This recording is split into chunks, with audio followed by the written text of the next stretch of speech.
Namaste, Hari Om. Welcome to Shevadhi channel. And those who are new here, please check out the description of our channel and also the playlist to know the different topics that are being covered on this channel. The video is going to be on the celebration of the birth of Srimad Bhagavad Gita. This is the day on which Lord Shri Krishna narrated Bhagavad Gita to Arjuna, who happened to be confused in the battlefield of Kurukshetra when he was about to face his cousins, who also happened to be his enemies. And in order to establish dharma, he had to fight that battle.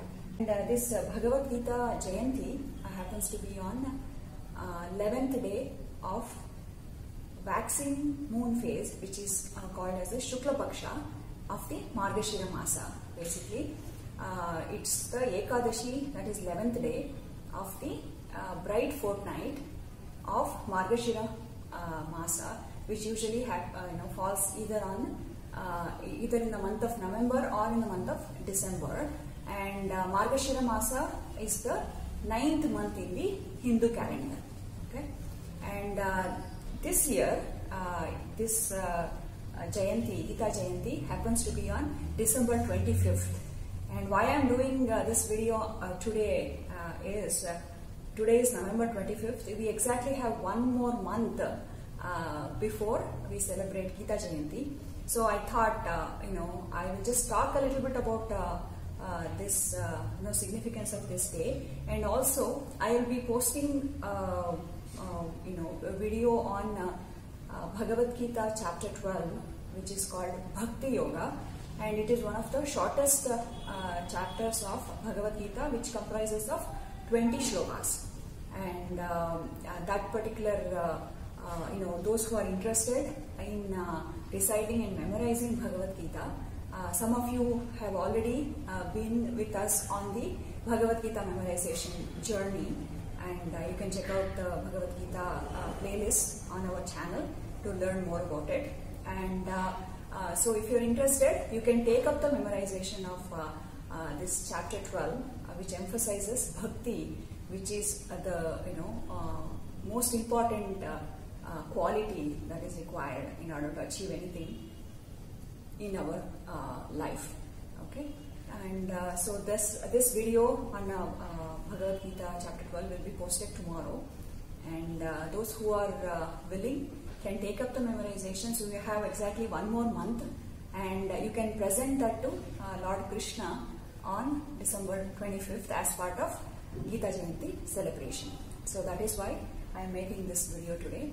In Bhagavad Gita itself, Shri Krishna says that Bhagavad Gita didn't happen that day. Actually, Gita has been taught from Lord Vishnu to Surya Deva, and Surya Deva in turn taught it to Vaivasvata Manu, and who in turn passed it on to Ikshvaku, and then that is how it got transmitted from one person to another, and it got lost in between. And finally, Lord Krishna, who is none other than God Vishnu in his incarnation as Krishna, taught this, resurrected this Gita and taught Arjuna this, you can say this as a divine treasure. He bestowed Arjuna with this divine treasure.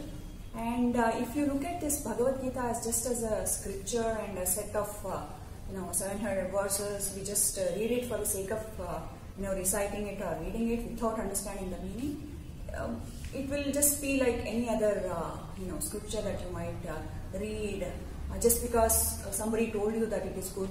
If you recite it, that's okay. And if you have faith and if you recite it with bhakti, even God says with bhakti, even if you recite my name, then it is more than enough. But if you just do it and if your mind is wandering somewhere, even if you recite the entire shloka set, it is of no use. So, and don't view Bhagavad Gita just as a scripture, and it is beyond boundaries, beyond cultures, beyond religions. Personally, I'm not saying it just because somebody has written like that. I have experienced it myself. Many people like Gandhi ji, Bala Gangadhara Tilak, and even many Swamijis, and even many people from other countries have also viewed Bhagavad Gita as a life guide. Indeed, actually, if you understand the meaning of each and every shloka, you will find actually guidelines in that particular verse for any particular challenge that you might be facing in your life. So, and Krishna also mentions that what are the prerequisites or the qualifications to be a learner of Bhagavad Gita. He says that do not teach this Bhagavad Gita to those people who are not modest and who don't have faith or devotion, and also who don't have any interest in learning this spiritual knowledge. So those people should not be taught Bhagavad Gita, because what happens is this you might observe in many discourses or some of the articles that people might have written. What they do is they just don't understand the Gita in its entirety. What was the stage in which it was said, and what is the actual message behind each and every verse that Lord Krishna says. And they just say that Lord Krishna actually in Bhagavad Gita promoted war when Arjuna wanted to be non-violent. So that was like, that obviously shows that the person who is talking like that hasn't really understood the context of it, right? And to answer that point where somebody says that Lord Krishna actually promoted violence, no, it's not the case, because if Arjuna was for non-violence, first of all, he wouldn't have come to the battlefield.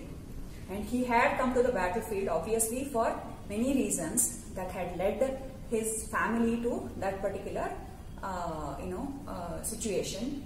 And that until he doesn't say that he doesn't want to hurt his people right away, and that actually he was trying to run away from his responsibilities because of the delusion in his mind. He wasn't thinking straight. And let's say that if Krishna let Arjuna run away from that battle, Adharma would have continued, because Kauravas were not righteous people. They had committed many blunders. And if Arjuna had run away, he being the greatest archer of that time, if he did that, it would have set a bad example for all the Kshatriyas, and they would have just said, Arjuna, he being the greatest person, he actually ran away from the battlefield, so we will also do it. So it would have set a bad example, and he wouldn't have fulfilled his dharma or duty. What is dharma? Basically, it's a set of responsibilities or duties and our thoughts and actions that we need to perform when we are performing a particular role. Let's say, I as a mother, when I see my kid not doing some right thing, it is my duty or my dharma to correct him or her, right? Because if I don't do that, thinking that my child will feel bad, then I am not doing my duty as a mother. So that is what Krishna did in the battlefield as a mentor to Arjuna, and also as a friend at that point. He tells him, no, you cannot do it. You have to face the battle and be a warrior and fulfill your dharma. It is very practical actually. It is not just some archaic message that we are reading. It is very practical and is applicable to each and every situation that we would face in our life. If you are interested, actually we are running a blog series on our blog site, and how Bhagavad Gita is actually a solution provider. It's actually a guide to one's life. I will provide the link in the description of this video. Please check it out. And that actually tells you, how you can deal with anger, how you can deal with jealousy, or if you're feeling lonely, how you can combat that. And it is very practical. So I would like to request everybody to view Bhagavad Gita as a life guide and learn it with devotion and faith. And then it will really be fruitful, and that will be your the part of your karma yoga. And as you are doing your materialistic things, you working as a could be a software engineer or a doctor, lawyer, or a teacher, anything that you are doing your dharma in the materialistic world. Along with that, carry this spiritual counterpart with it, right? So your life, that is the actual meaning behind karma yoga. Do your duty, at the same time remembering the God in your mind, and carry that message with you, so that way you can walk on the righteous path. So that said, and if you want to find out how I got onto this the path of yoga, and also in particular learning about Gita in depth and Gita memorization, I have done a video on the same, and I will provide that link as well. You can check it out. And as I mentioned earlier, I will be posting a video on chanting and memorization of Adhyaya, the 12th Adhyaya, that is Bhakti Yoga. And if you are interested, start memorizing that chapter.